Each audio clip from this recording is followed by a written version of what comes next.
I'm sorry. But I don't want to be an emperor. That's not my business. In this world, there's room for everyone, and the good earth is rich and can provide for everyone. The way of life can be free and beautiful, but we have lost the way. Greed has poisoned men's souls, has barricaded the world with hate. We think too much and feel too little. We think too much and feel too little. More than machinery, we need humanity. More than cleverness, we need kindness. Without these qualities, life will be violent. And all will be lost. Do not despair. The hate of men will pass, and dictators die. Dictators die. And the power they took from the people will return to the people. Will return to the people. Let us all unite. Let us fight for a new world, to do away with greed. Now let us fight to free the world, to fulfill that promise. Let us all unite. All right, folks, welcome to the Corporation Nation radio program. I am Clint Richardson, your host. And joining me today is a name that is familiar around the halls of Republic Broadcasting, Mr. John Kaminski. John's website is johnkaminski.info. John is a fantastic writer that I quite enjoy receiving his emails that tell me when he's going, when he's writing a new article. I've invited John here today to talk about something that has interested me, although I have not had a lot of time to pursue, which is something called the electric universe theory. Also, one of the main groups from that, of course, is the Thunderbolts, or the Thunderbolts Project, and of which John is quite an advocate of, and I'm interested to hear his theories and his promotion of that. There's a lot of theories out there, and that's basically what we're going to be talking about today. With things like Agenda 21 and the concept of consensus, whereas a few scientists are paid millions of dollars to come to a consensus about such things as global warming, where the other 50,000 scientists are ignored. This is the kind of thing that creates a dangerous world in the scientific community. It makes science no longer a science, where a theory is the best possible theory based on scientific evidence, but instead it creates a religious dogma instead of a proper scientific theory. We have atomic theory, Big Bang theory, chaos theory, evolutionary theory, germ theory, relativity, gravity. All of these are theories. And the important thing, I think John will agree, is to never come to a consensus on what that theory is, because once you reach that consensus, then you no longer have science, you have a belief. Welcome to the show, John. Hello, Clint. Congratulations on your new radio show. Well, thank you very much. I should have had you on earlier. Well, you could have, but you're a busy guy. First things first, my website is actually therebel.org/news/Kaminski. The one you mentioned is, I wouldn't call it dead, but it's in a state of suspended animation. And I can tell by your introduction that not only do you not know too much about Thunderbolts.info or the Electric Universe scientists, because you're treating it as just another theory, and I kind of regard it as a little more than that. These guys are all empiricists, and they have, over the past 40 years, produced wholly scientific information that has a great impact on both our most ancient past and our most immediate future.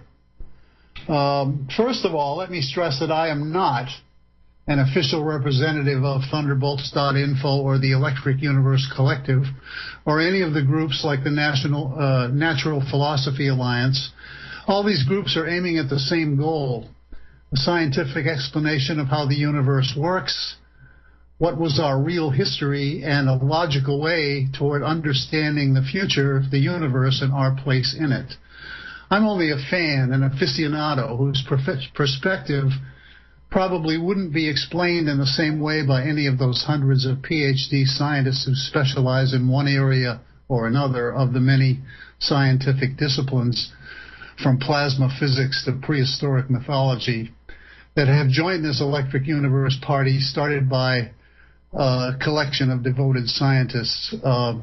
You could call them the Thunderbolts guys or the electric universe advocates. They're the same bunch of extremely intelligent scientists, all dedicated to the notion that we can find out our real history and plot a realistic course to our future if we can just get out from under the arbitrary dogmatism produced by the scientific mainstream that is ruled by establishment orthodoxy, whose priorities seem to be the maintenance of false postulates despite evidence that shows their conclusions cannot be proven or even demonstrated scientifically.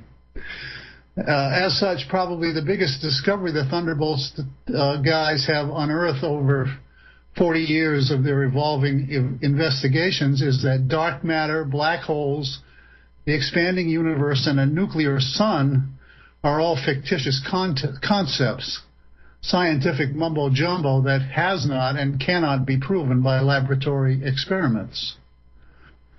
Two things have attracted... What?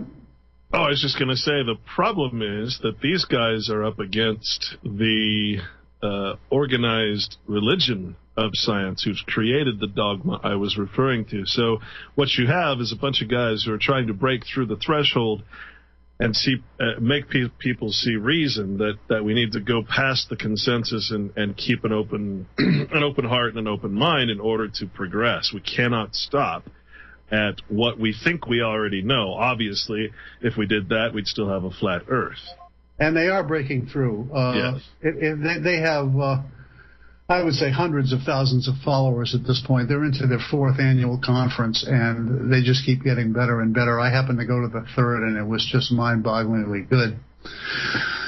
Two things have attracted me most to the work of electric universe scientists. Their historical research pretty much delegitimizes all the religions of the world by a factual accounting of the prehistory of human civilization, which prominently features a cataclysm based on the work of Immanuel Velikovsky involving the planets Mars and Venus, which destroyed large parts of the Earth and many ancient civilizations thousands of years ago. In epochal time, this happened very recently, from 4,000 to 10,000 years ago. It seems like such a long time ago to us because our current history only goes back about 4,000 years. But the Earth is millions of years old, and humans have been on it for hundreds of thousands of years. The other aspect most intriguing to me is that electricity connects all living things. Their explanation of how the auroras provide visible evidence of how electricity in the auroras feeds the Earth, and how the sun is not powered by explosions from within itself, but by electric currents it receives from the universe, which it distributes to the planets within its solar system. These guys come up with amazing epiphanies, too numerous to count, including the surprising revelation that it is the Aboriginal tribes who possess the most accurate ancient history of humans on planet Earth. Which leads us to the great discovery that underpins all the work presented on thunderbolts.info and the other electric universe websites. holoscience.org is one. This happened around the year 2000 when plasma physicist Anthony Peratt joined the team and provided a key piece of evidence that proved that the ancient petroglyphs, that is to say rock art, that was inscribed on various cliff faces all around the world, and which is, in almost all instances, identical to all right, John, we'll pick this up on the other side here. We're just going to go to a quick break. I know you know the schedule around here, so stay with us, folks. We'll be back.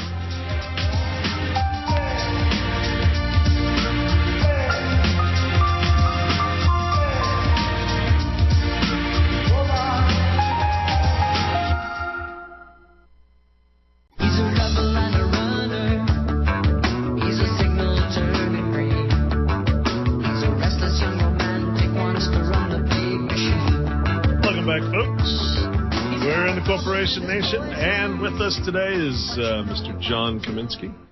John, it occurs to me, you said that this kind of flies in the face of the religious aspect of history. A lot of people will say, well, if aliens were suddenly discovered or aliens came down and visited Earth, well, then religion would have to rethink itself. But what happens if history itself and the formation of planets and this planet and all of these different things that seem to be unknown start making themselves known? Then, yeah, absolutely, the concept of what's written in the Bible, which is a general, very generalistic history of the Earth, obviously through the Genesis, would have to be reconsidered, and that it should. The fact that religion should trump science is a major illness in any society. So please continue with the petroglyphs. Yes, you're absolutely right about that. And this isn't. I sense you're starting to come around to the seriousness of this subject. This isn't theory. This is all empirical observation, thanks to some wonderful work by any number of historians who have all worked together to pull this picture together. The petroglyph story is that all over the world there are the same kinds of petroglyphs that depict very specific formations, and pretty much nobody has ever been able to figure out what they meant. They were just they seem to be just the random sketches of people who didn't have anything else to do and just drew these designs on the rocks. And as I said in my story that I wrote about this some months ago, it was kind of an odd occurrence because the animal renderings in the caves of Lascaux from about 35,000 years ago are fairly realistic, where these inscriptions on rocks, which happened 10, 20,000 years later, are almost seem to be abstract, and that's mostly what everybody thought they were. Of course, abstractions didn't enter the human equation until many thousands of years later. So nobody could quite figure out what they were. But in the late 90s, a plasma physicist was working in his lab, and he observed that the formations of electricity as they developed plasma circuitry very much resembled the petroglyphs. And after an intensive study involving a lot of scientists, they discovered that all this ancient rock art was exactly like the plasma formations in the lab. And since these people did not have any kind of sense of interior abstraction, they were pretty primitive. This was pretty much pre-language stuff. That they had to be reproducing what they saw, and what they saw in the sky were these giant plasma formations, which refers back to the work of Immanuel Velikovsky, who in 1950 wrote a best-selling book called Worlds in Collision, in which he postulated that the solar system today is very different than it was just a few thousand years ago. Planets were flying all over the place. They were much closer to the Earth than they are now. There was a tremendous series of cataclysms that wrecked a number of ancient civilizations, and the Thunderbolts.info name comes from these ancient thunderbolts that actually passed between planets. The third Thunderbolts video in their major feature film series is called The Lightning-Scarred Planet Mars, and all of these great gaping canyons on Mars, the Thunderbolts guys insist, was caused by these lightning bolts passing between the planets. And this is just one of very many scientific epiphanies that have really served notice on the scientific mainstream, that because they have never adequately considered the effects of electricity, that all their postulates about dark matter and the Big Bang and the expanding universe are wrong. They're just mathematical conjecture that can't be proven. Whereas what can be proven is that electricity connects everything in the universe. And this is the tangent they're following, that many scientists seeking to escape the straitjacket of the mainstream have joined forces in and created a very wonderful movement that's not based on any kind of religion or any kind of mythology, except for the study of ancient mythology as it relates to describing what happened in ancient times. Now, can we substitute the word energy with the word electricity? I think that would be too vague, but you can if you want to. Okay. Because it is electricity. It's electricity that powers life on this planet. I mean, one of the presenters at the conference last January that I absolutely didn't get was a fellow named Jerry Pollack, who was talking about the electrical properties of water.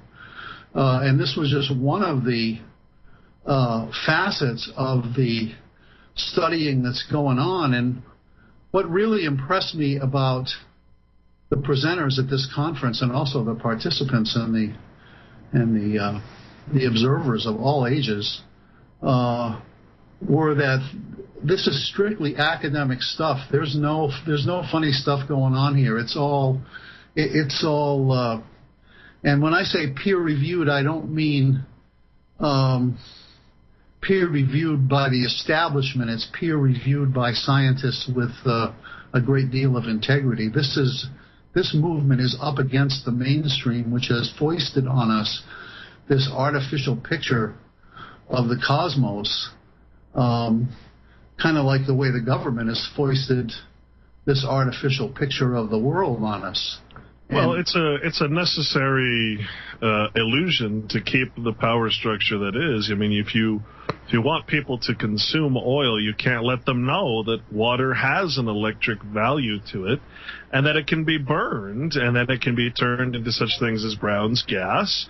I mean, I had the pleasure of actually seeing a water torch that used just highly purified water as its source. And when I actually carry a quarter with a hole in the middle of it around on my keychain to remind me that the entire energy crisis is non-existent, because water can be used as fuel and many other things. It does burn. It does. Amazing thing about it was that whatever you touched with the torch, it would not get hot. It would just rearrange the molecules. And the fact that this particular person got 10,000 miles to the gallon in his converted boat engine. So that changed my life, seeing that for myself and researching Brown's gas and other forms. So yes, absolutely, water. What they're going to do is they're going to take, again, the illusion is that we need to separate the hydrogen from the H2O and use hydrogen only. And that way they can control the market, just like they control the oil market, where all we need are a couple metal plates that are energized to turn the water into Brown's gas, to recycle the water. And, of course, water is the exhaust of any water burning, and so you can actually recycle the water, and all of a sudden you have almost limitless energy. It's pretty amazing, really. And that's what we're talking about here, is breaking through the illusionary theories that are out there and actually expanding on the theories, never stopping. We'll be back, folks, with John Kaminski. Successfully completed. Reality.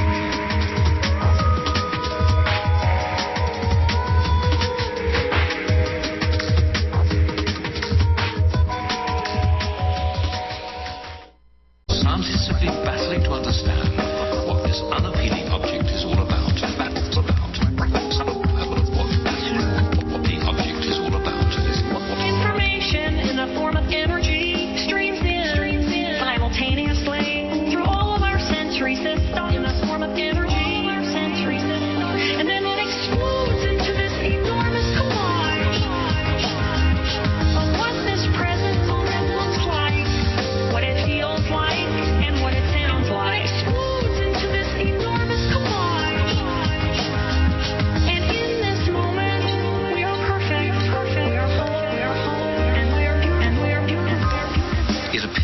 rather gruesome, wrinkled like a walnut, and with the consistency of mushroom.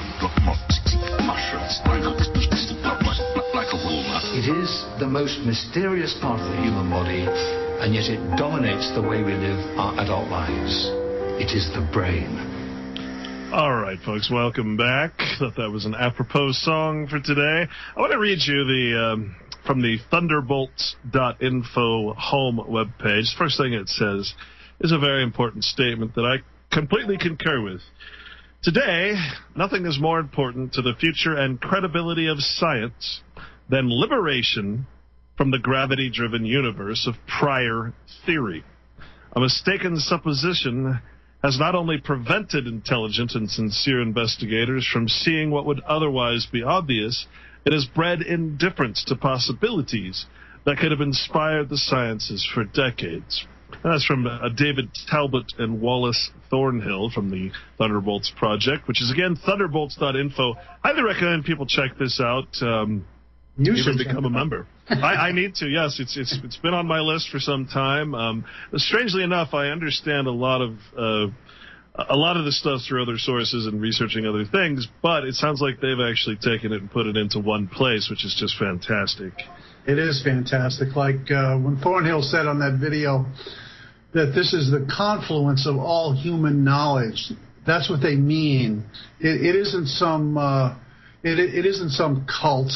It isn't some harebrained movement. These are all scientists. These are all PhDs who have become so frustrated with the mainstream mind lock that's governed by the military-industrial complex that won't accept any kind of change because there's too many people getting fat off all of the old information that they're continuing to cram down our throats in the major universities.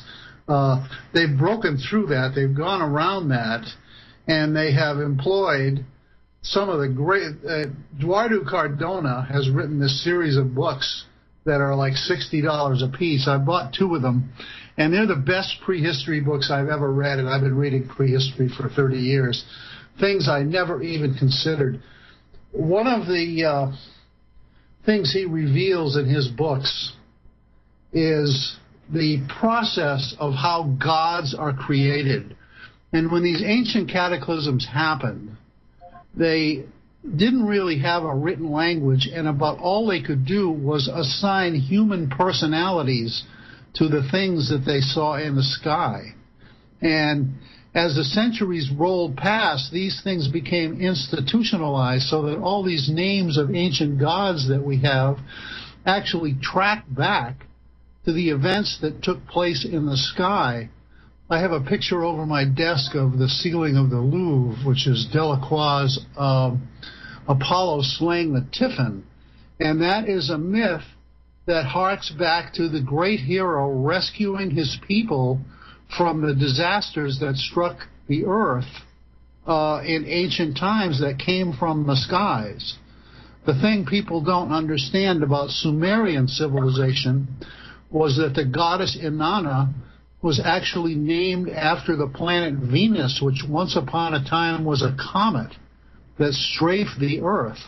And to find these things out puts about 10,000 extra years on our ancient history and renders the mythology that surrounds the world's existing religions now as like totally trivial and fictional, because there is a real history that we've forgotten, because we had this catastrophe that wiped out most of Earth's civilizations up to the 3rd millennium BC, up to like 2200 BC, and the world pretty much had to be rebuilt after that. So they had these partial legends, and they invented these new gods, and the world has kind of run on those ever since. But as you pointed out before, when you start thinking about the things that are in the Bible and read some of the newer historians like Acharya or Michael Sarian, and they point out where all this information was taken from, you realize that there is a much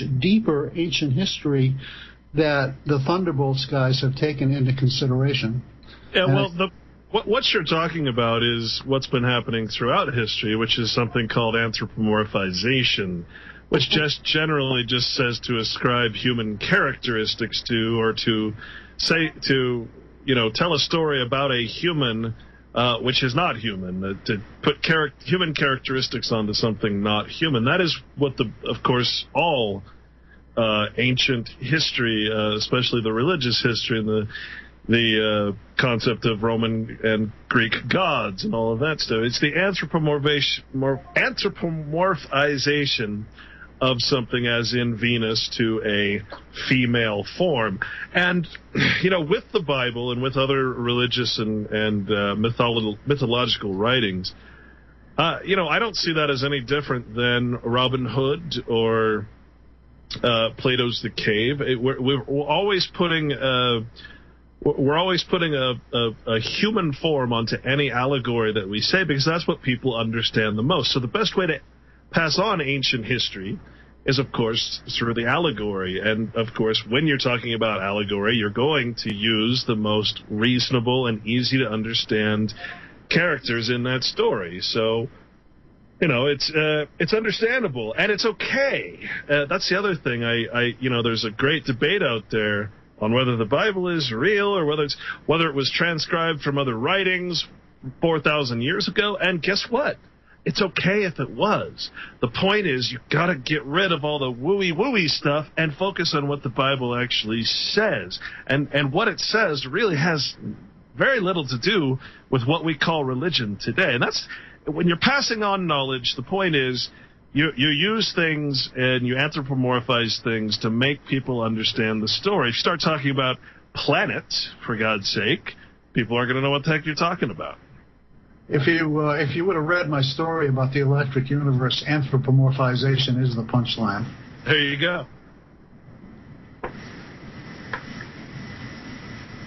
Well, let's continue. When you were talking about the petroglyphs, it reminded me, of course, of the recent Aliens prequel. I'm trying to think of the name, Prometheus.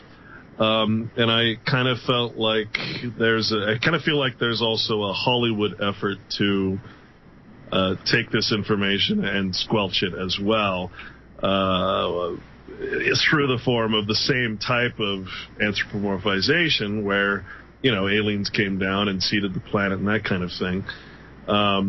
So there's even, I think, a current effort to thwart the learning of actual ancient history. Well, that kind of changes the subject to who is our oppressor, and all of these alien tangents, and in fact all of these religious tangents are meant to conceal the true identity of our oppressor.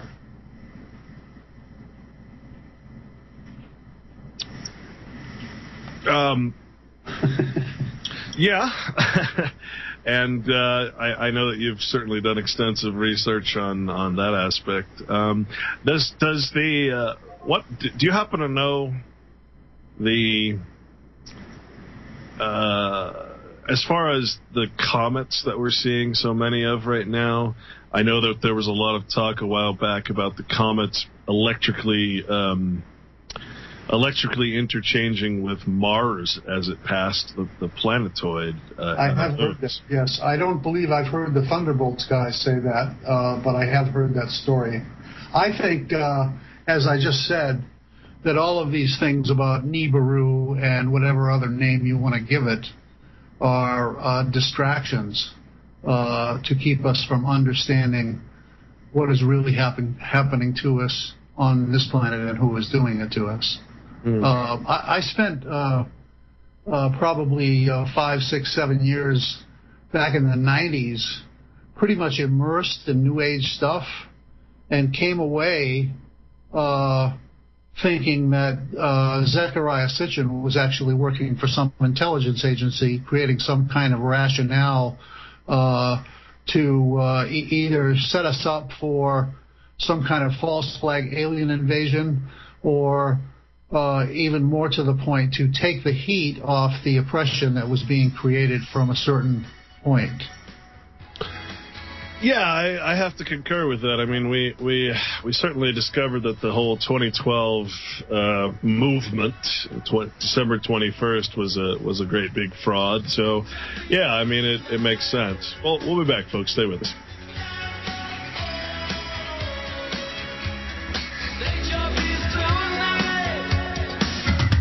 Is this real? Or is this just right?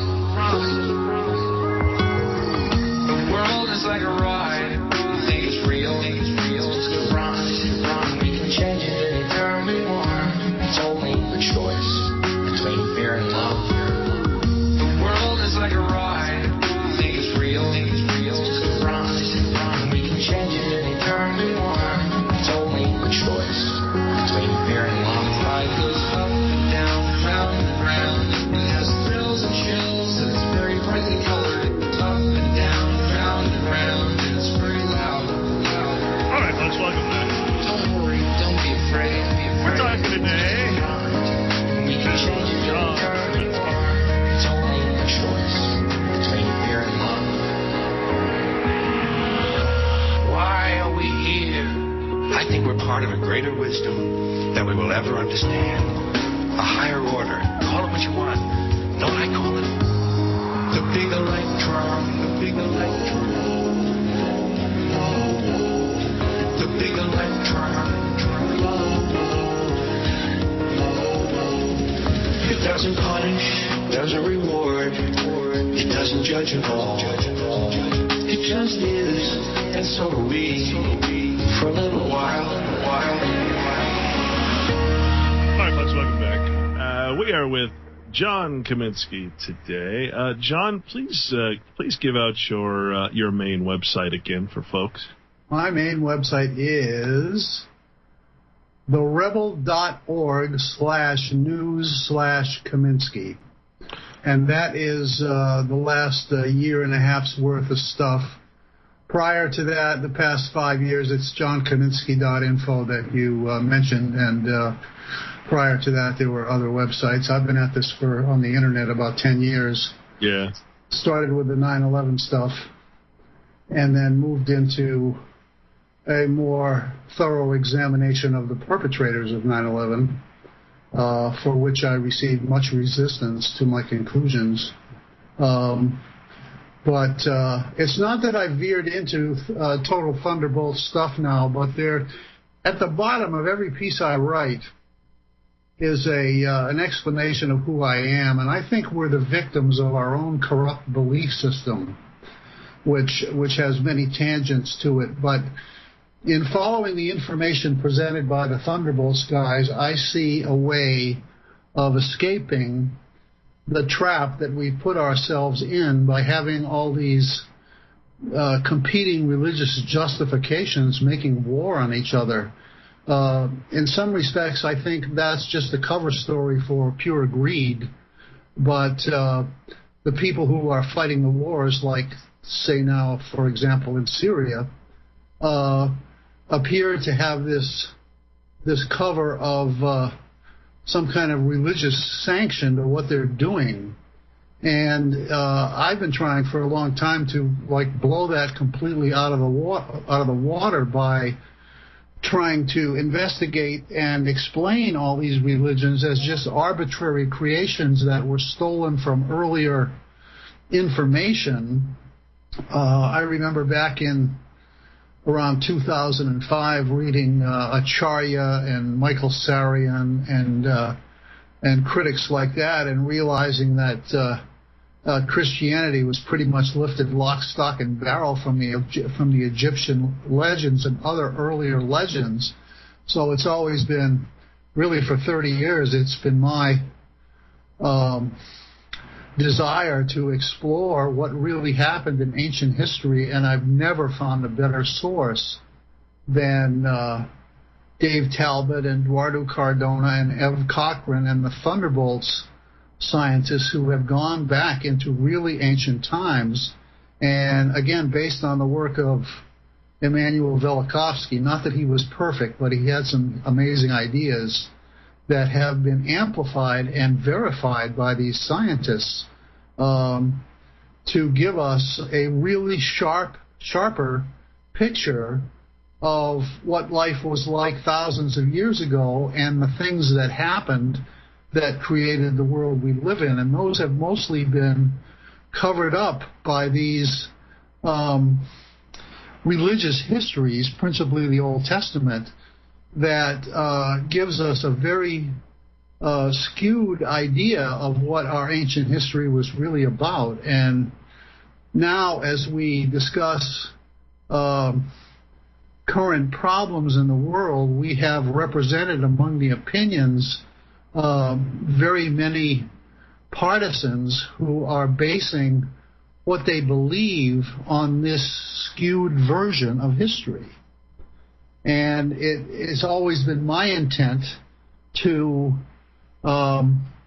show the falsehoods that people are basing the reasons for killing other people on, if that made sense.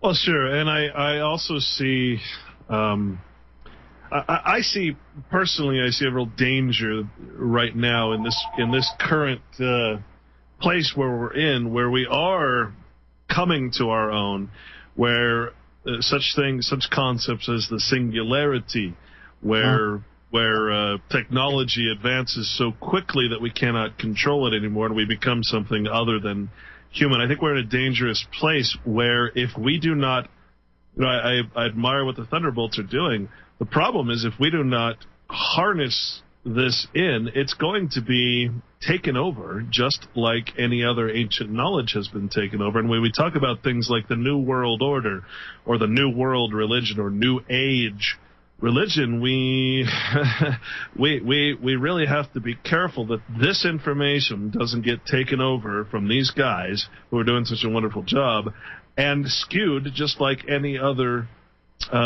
historical document such as the Bible. We have to be careful that does not happen, that the information is not controlled. And that's probably the scariest thing about this is its contextual nature in the times that we live in, where knowledge is just doubling at an exponential rate. That's a very good point. Very good point, Clint. I've seen a lot of that going on, especially in the newer websites, where people appear out of nowhere and become spokesmen, but when you listen to them for a little while, they're reiterating the same information that's gotten us in trouble in the first place.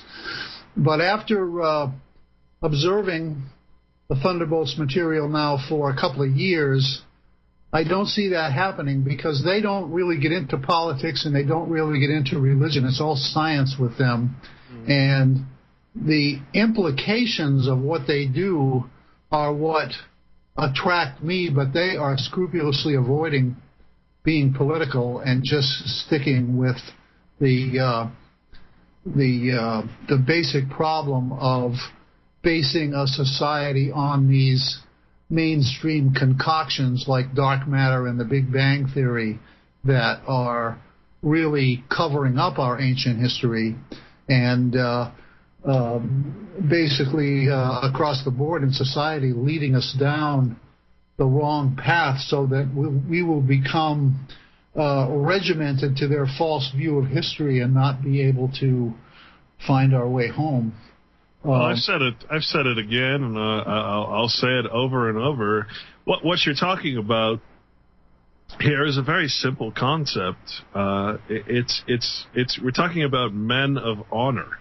And when men of honor take the places of responsibility in both science and in both government and in the force that we call the executive branch of government, then all of a sudden we have a completely different notion of life, and we would actually be able to pursue. So these guys, again, as honorable men, they are up against a completely disrespected and unhonorable system when it comes to the mainstream, if you will, scientific community. It's a for-profit business, and when something that is purely scientific and should be becomes a for-profit business, well, generally that's going to change the outcome of the actual findings. It's a scary thought to again, to think that these guys might get co-opted or might get threatened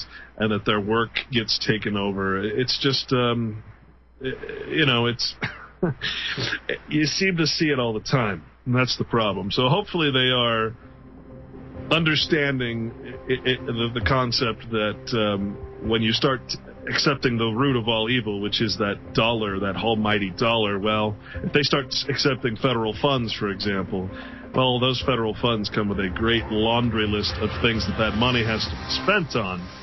So again, it's a very dangerous spot for these guys, and I thank you again for coming on the show and talking about this, even though you're not a quote unquote expert. But we will continue this discussion on the other side. Stay with us, John Kaminski.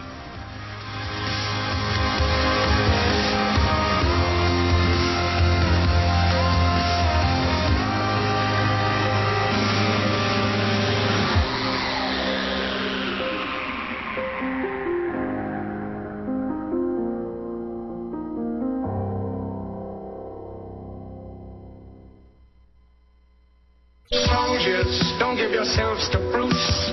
Men who despise you, enslave you, tell you what to do, what to think, and what to feel. Who drill you, diet you, treat you like cattle. Don't give yourselves to these unnatural men with machine minds and machine hearts. You are not machines, you are men. You, the people, have the power to make this life free and beautiful. Choose the power to make this life a wonderful adventure. Let us all unite. Let us fight for a new world to do away with greed. A world where science and progress will lead to all men's happiness. Do not despair. The hate of men will pass and dictators die. And the power they took from the people will return to the people.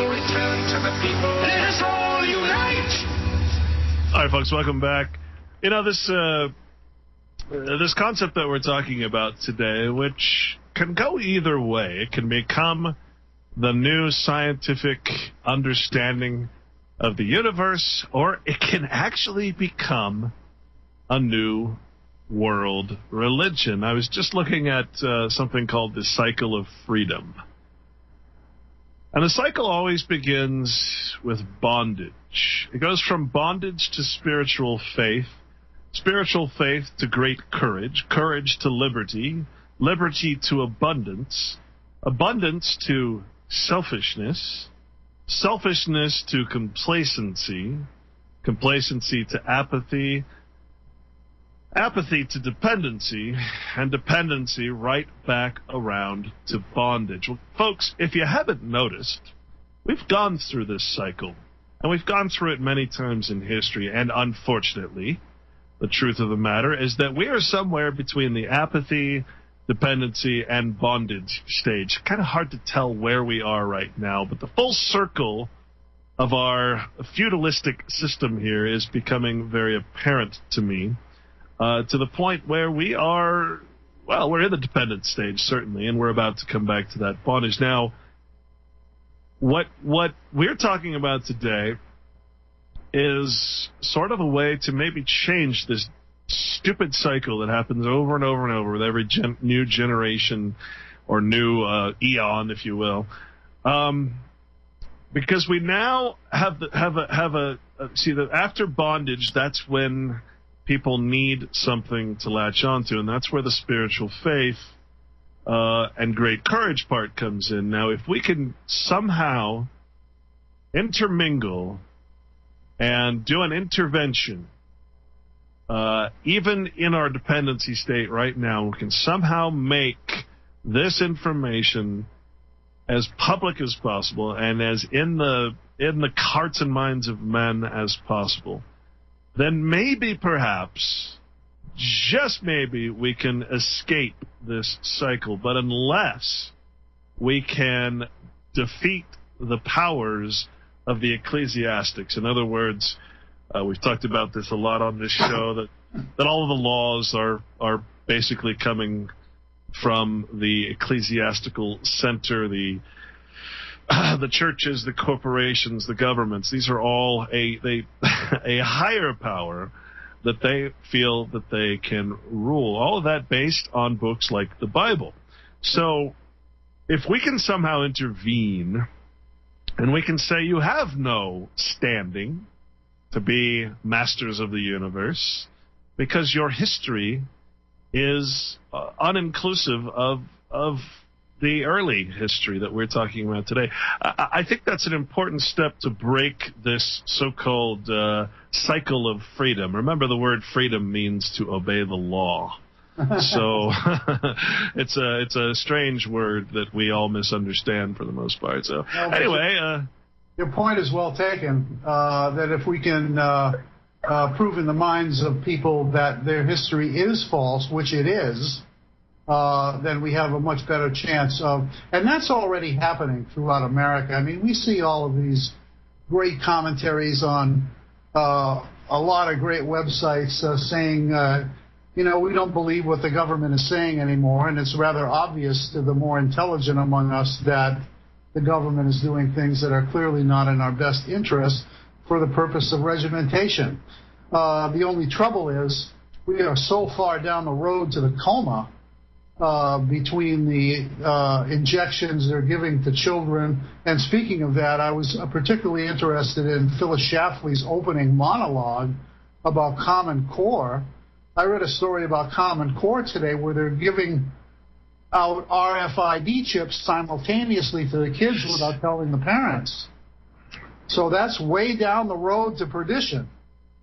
Yeah, that was a very frightening thing. I'm glad you sent that to me, actually, because literally, Common Core standards are wholly intermingled with microchipping. Now, we've talked about Common Core a lot, and I just did a presentation on it, but it's tracking and IT and all of that data collection is one of the largest aspects of the for-profit industry that is education now, allowed through that link to Common Core. So when I saw that video and was reading about that, and especially when I saw there was a little child that was the spokesperson for biometric fingerprint ID for testing. In other words, we used to have Scantron, where you filled in the little bubbles.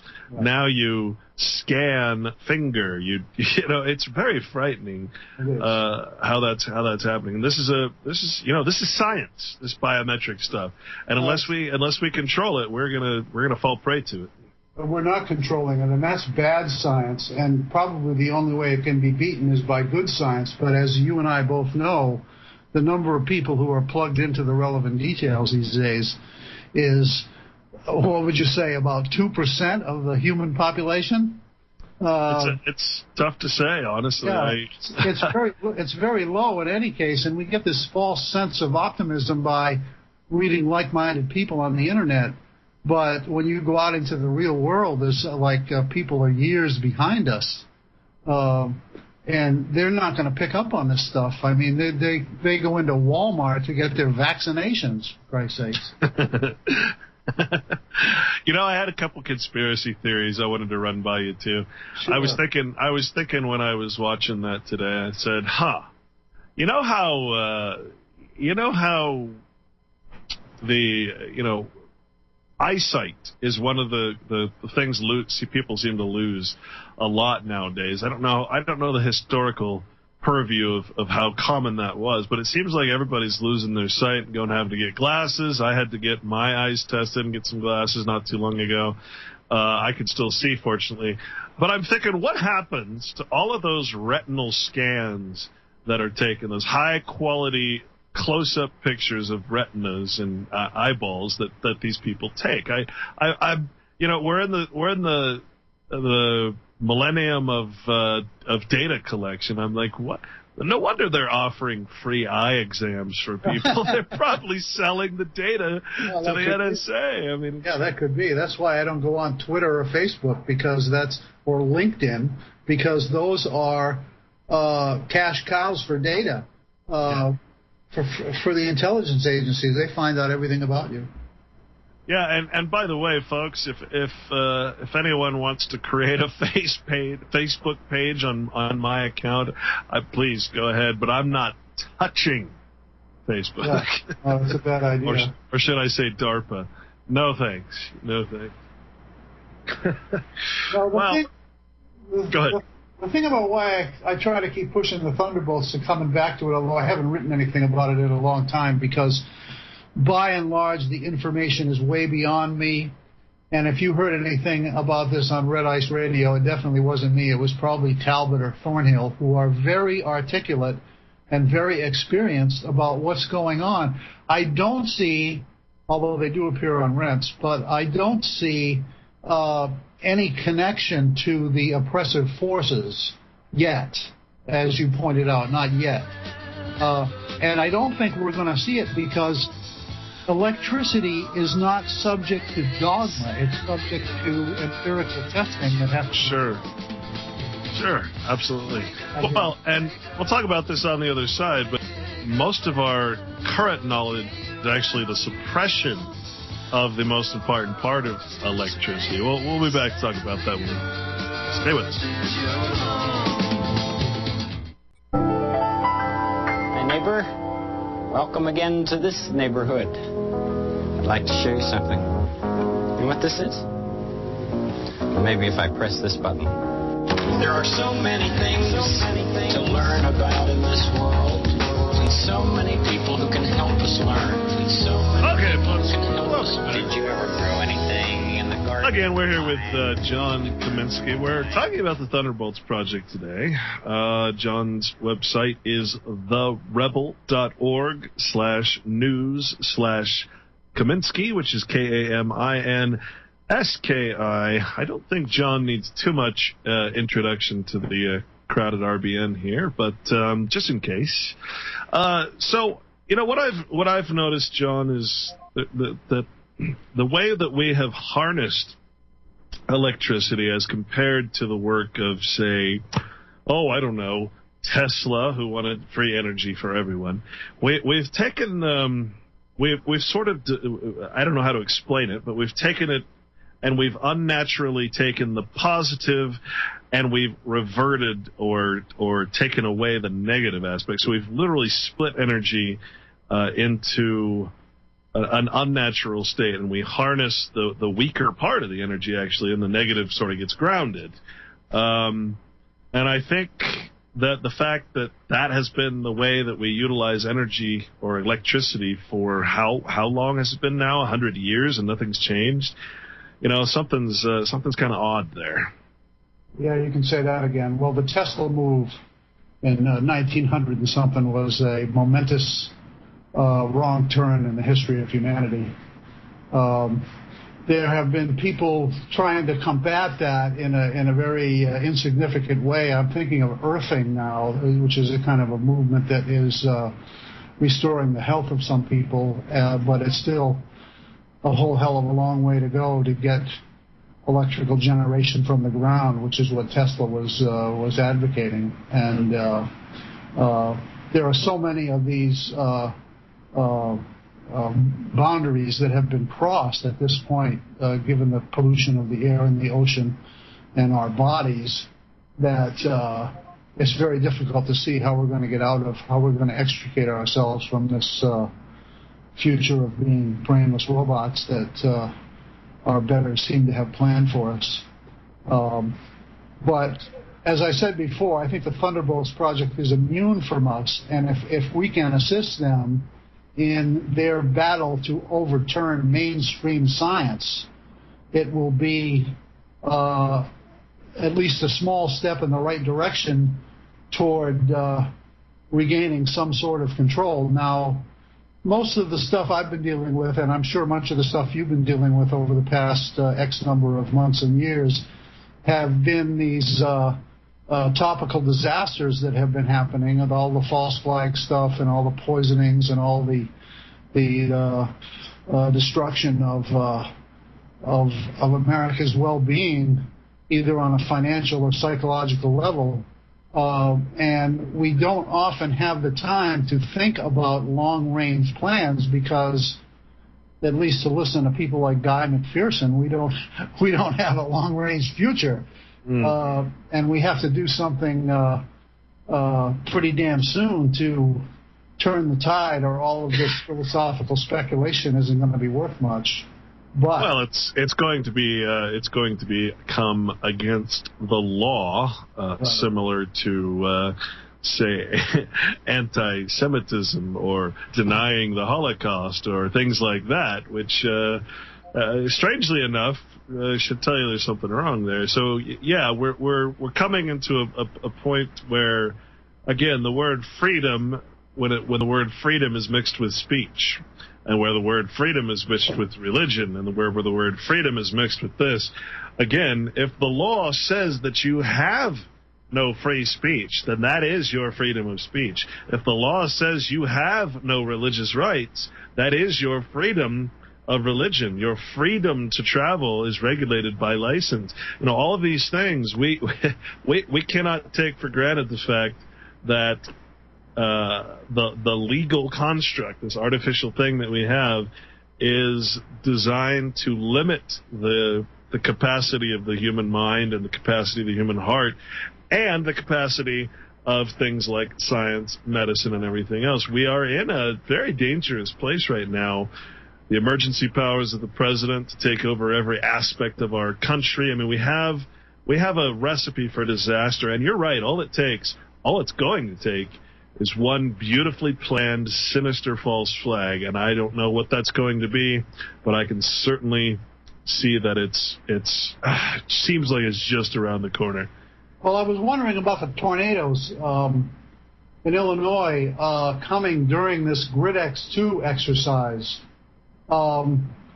They just popped up out of nowhere. I haven't checked out what Dutch Sense has to say about them, but he was saying the other day that the Philippines disaster was precipitated by microwaves, and of course the authorities in the Philippines are protesting that analysis.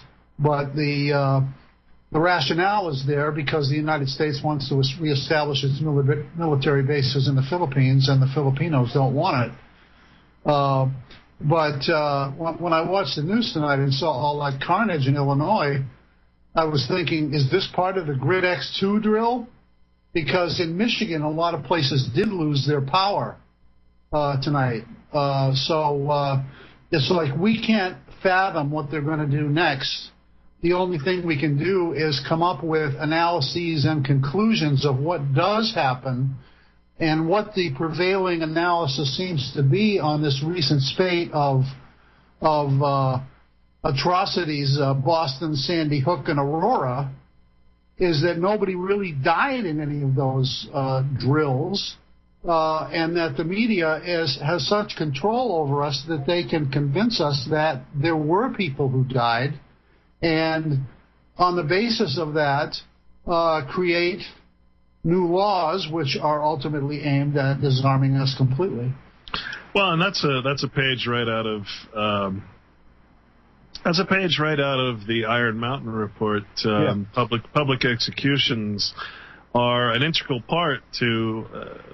Basically, Iron Mountain report is about taking society out of a war economy and putting it into a peace economy. The ironic part about that is that the peace economy requires the illusion that terrorists and Russia and China and any other aliens and anybody else, but especially these sort of unnamed, unidentified terrorists, are always a constant threat. And so the public sees this horrible, horrible threat, and that is the only way that the government can justify this massive, massive military complex in what it calls a peace economy. And yeah, it's incredible. And for those of you just who might not have understood what we were talking about with microwaves and other types of weather modification and manipulation, geoengineering, there's a great little piece you can read on the government. It's a .military site, so you know it's a government page, and it's called Weather as a Force Multiplier, Owning the Weather in 2025. It's a wonderful little document. You might want to read it. That's a classic. That is classic. Just like the old Iron Mountain report. I'll tell you what, after I read the Iron Mountain report, and I kept hearing all these things about actors, crisis actors, and I saw the website for crisisactors.com or whatever it was, and I started putting the pieces together. It was that Iron Mountain report that really made me understand, oh, okay, so these school shootings are literally media-driven public executions, whether they're real or not, to keep the fear-based economy. And the only way to have peace and still justify such a large and monstrous government with such a military-industrial complex is, in fact, to always have a threat just around the corner. Really sad. Blood sacrifice is basically what we're saying, and that's your government, folks. So, anyway, we'll be back. Take some calls if John wishes, and we'll stay with us. Aspect of your life through ideological hegemony. But if you think you need guns to stop tyranny, then what you waiting for? We've already stripped you of your liberty, privacy, civil rights, and dignity. You want some more? Derivatives, quantitative easing, trade imbalances, recession, low GDP, nations close to collapsing, and subprime loans, foreclosed homes, and people's taxes spent to bail out too big to fail AAA banks again. All right, welcome back, folks. The US crash seems imminent. We are with John Kaminski today.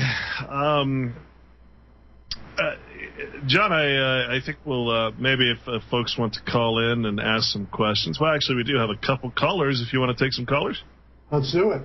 All right. Let's take Jonathan in Tennessee. Hello, gentlemen. How you doing? Hi. Hey, I had a question. What you speak of does resonate with me. My thing is with the powers that be, or I should say the enemy of knowledge that we face. The reasoning is, what is the reason with Saturn worship? If you have any research on that. Oh, that's a good question. That's a great website. SaturnDeathCult.com is very much in sync with Thunderbolts.info as far as ancient history goes.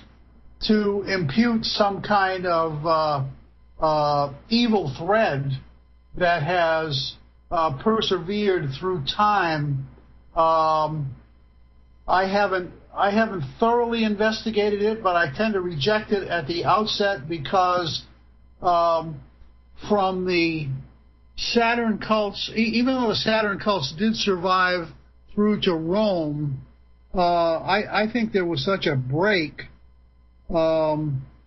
during the various periods of catastrophe between what would have been started back in Sumer.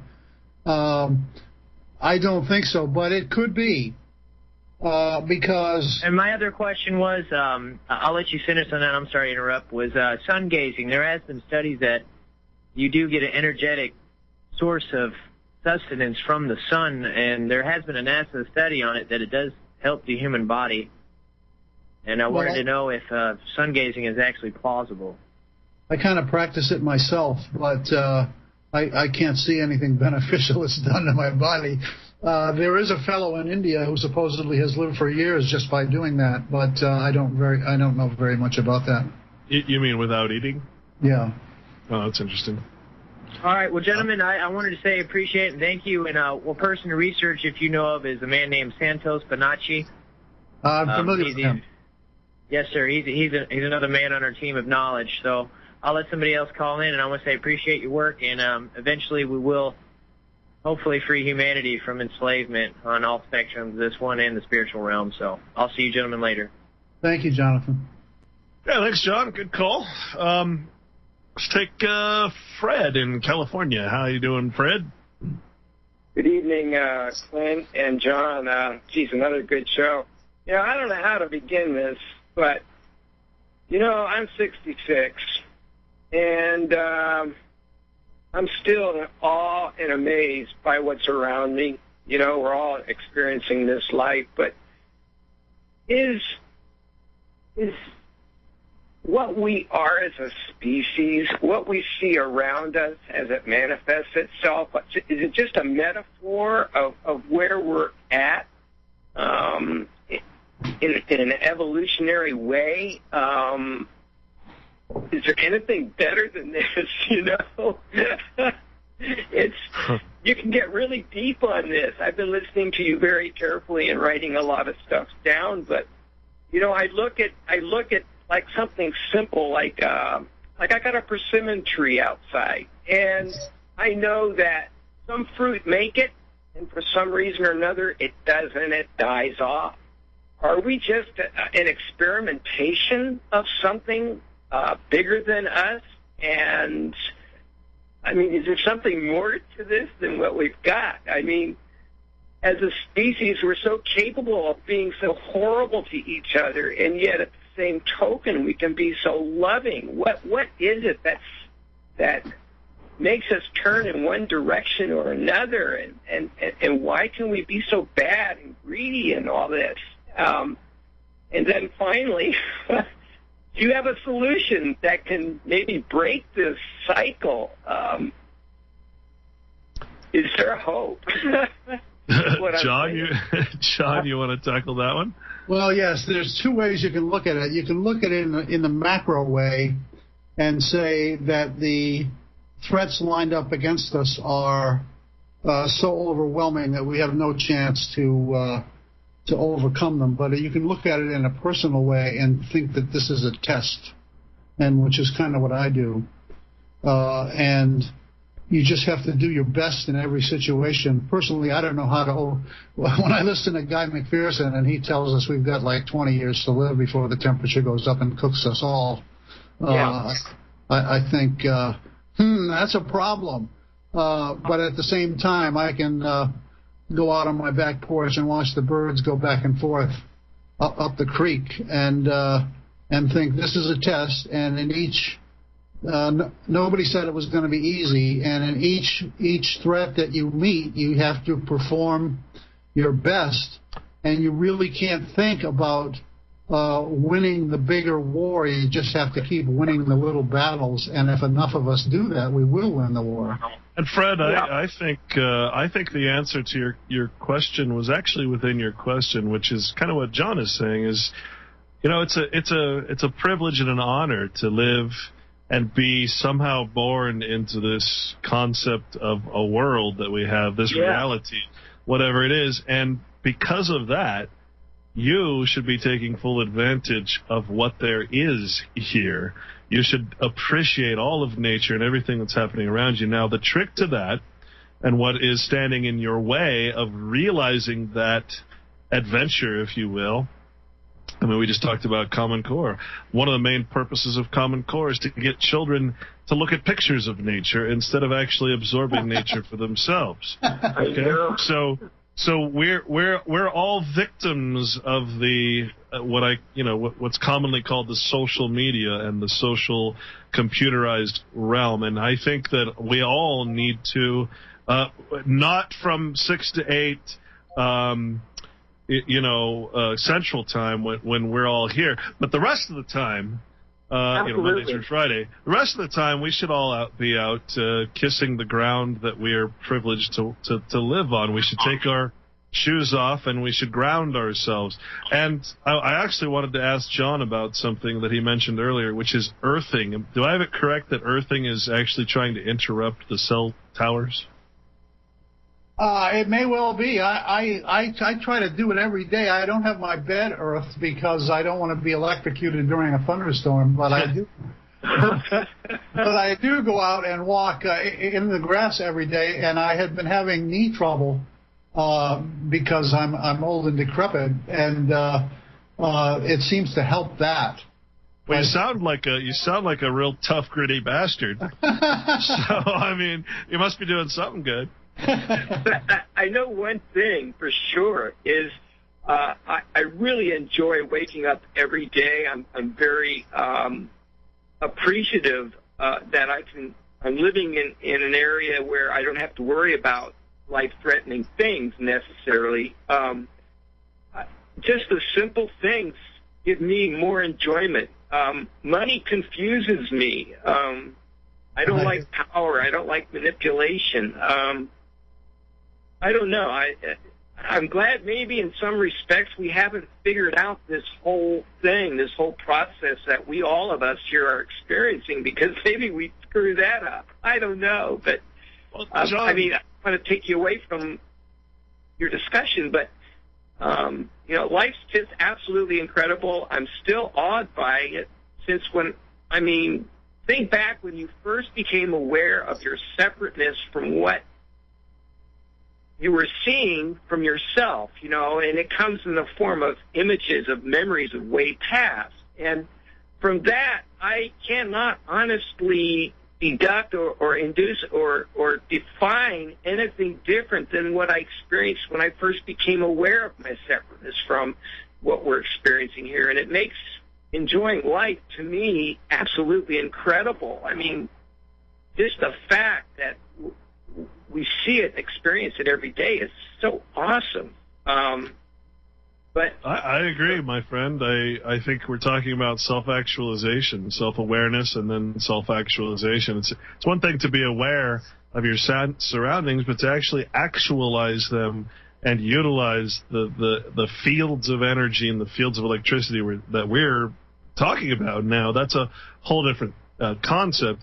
And I think the whole system that we have set up now is definitely designed to take us away from that as much as possible. The best thing you can do to thwart the people that want to rule you is to appreciate nature. To support it, to help it in any way you can. That's my opinion. Absolutely. And it is a great show, like all of your shows. And John, thanks for coming on as a guest. I will definitely be looking up on some of this stuff that I've heard tonight. And thank you, and please donate, everybody. Thank you. Thanks, Fred. Go ahead, John. It's important to remember that the forces that are opposing us are opposing nature itself. And it's up to us, as best we can, to restore the natural order of things. I know that sounds kind of vague, but all of these... All right, John, we're going to go to break, so we'll be right back. You're absolutely correct.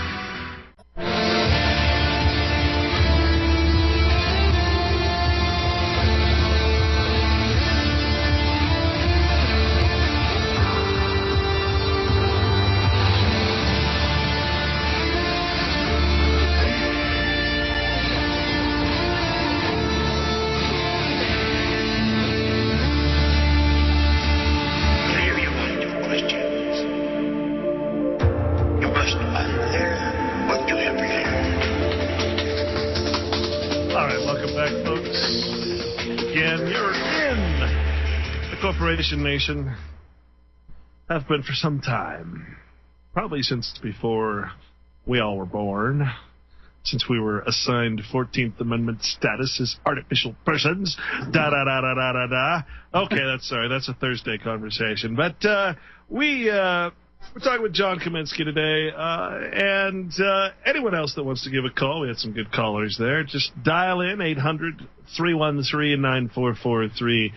John, is there any more integral parts of this equation that you want to get across?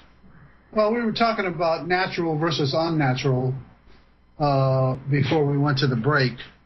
And he was grooving on how much he enjoys the day. But for me, the litmus is if I'm doing something that is valuable for someone else. That's kind of what motivates me. And it's nice to espouse returning to the natural order of things, because everything we see confronting us as a threat today is unnatural, from Kurzweil to oil to electronic devices even. So it seems our hopes are pretty dim that we're going to return to a natural way of living, given all the pollution that we have at this point. But I think that's what we have to work for. And one of the things I like about the Thunderbolts guy, if I may cut back to them, is that they are trying to elucidate our natural history, and they are focusing on the primacy of electricity in how we should do our thinking. I can't talk too much depth about DNA research, but there is a Russian guy who says that DNA communicates the same way English communicates. So we need to really put on our thinking caps and find out how all of these systems work as a way of stopping all these unnatural things that are being foisted on us. And right now, I think that anybody with any kind of rudimentary intellect should be honed in on how we are going to defeat the criminals who are busy killing us at the present moment. Because if we don't do that, we're obviously going to be dead. And maybe we're obviously going to be dead anyway, but to live a full life is to, for me, it's to do what is right, and what is right is to get rid of our federal government and get rid of all these crooks who are influencing it, and by using any means necessary to do it, because if we just sit around flapping our gums, they're eventually going to come for us, and we won't be able to speak anymore at all. Well, I'm certainly in concurrence with you there, and I think I have to re-stress that the revolution is in the mind. It is not in a group or an organization or some artificial construct that's created to harbor people and force them into a groupthink mentality. Really, what we're talking about when we're saying separate from the government is a bunch of people, again, self-actualizing and understanding what they are, humanity over personhood and citizenship and all of that. I also will say that listening to us talk today, there's another dualistic sort of danger in there's two forms of what we call the natural law, or the you have the satanic do as thou wilt with no care for what your consequences are, and you have the natural law, which states be responsible for all of your actions, which is kind of what you were saying earlier, is are you doing something that's going to benefit others, or are you just doing it for yourself? Is it going to benefit nature, or is it just for your personal wants and needs? And that's the danger, is to not be pulled into this sort of carelessness, which is what we have today. Our nature and our if you will, our grasp on nature is being controlled for us through such organizations like the World Wildlife Fund, the Sierra Club, Boy Scouts of America. You name it. We're all pushed into these organizations, and we don't need those to appreciate and learn about all these things. Those are straight out of Agenda 21. They're not there to support what we're talking about here today. So there's a distinct difference between these two sort of, I don't know, I guess you could call it paganistic, but even then, you still, it's really about responsibility, and that's even in science, you have to be responsible. You have to have the best theory and never stop learning. And I guess that's kind of what we're pointing at, and that's what the Thunderbolts guys are doing. Yeah, they are. What the Thunderbolts guys are not doing is, although they are in a kind of a way by trying to overturn the mainstream, and they are overturning mainstream science slowly. But we have crises on our hands that need to be dealt with, and pretty much nobody is doing anything about them. The juggernaut is too big. The plans are too well advanced, and it's like everybody listening who can understand this needs to know that we need radical action now to reverse what's happening to us. And I can't say I have any great ideas, but it's like we know the contours of the problems that we face, and we need to devote our lives to rectifying them, because when you just act for yourself, I mean, what do you do when you achieve your objective, when you make a lot of money or win some great prize? What are you going to do with it? What's the purpose of winning it? And if your philosophy isn't to further life and make conditions better for everyone, what is your purpose for being here? Yeah, it's absolutely. Hey, I want to tell you folks, we've got a full lineup of guests here. John Kaminski was here today. Thank you very much, John. Tomorrow, I believe, I haven't verified it yet, but we have a gentleman named Mr. Baker. I'm sorry, hang on a second. From Baker's Green Acres. And he's the guy that's going through all this hell and turmoil from government with his pigs being feral.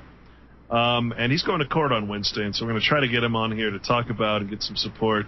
Vicki Davis will be on to every 21st of the month. I like to have a little discussion on Agenda 21. I'm not going to be here on the 21st, and I have pre-recorded a fantastic show with Dr. Tim O'Shea of The Doctor Within. He is a vaccine activist, not an advocate at all, in fact. Mel Hallett, she just got elected to the council, and we'll be talking to her about maybe changing the way her government works out there. We'll be on Friday. And back to Monday, Miss Helen Caldecott will be here. And I think that'll be a good one because we're going to be talking about Fukushima. She's actually from Australia. And from what I've seen, is just a fantastic speaker. So, also on the 20th. Yes.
Thanks, Glenn.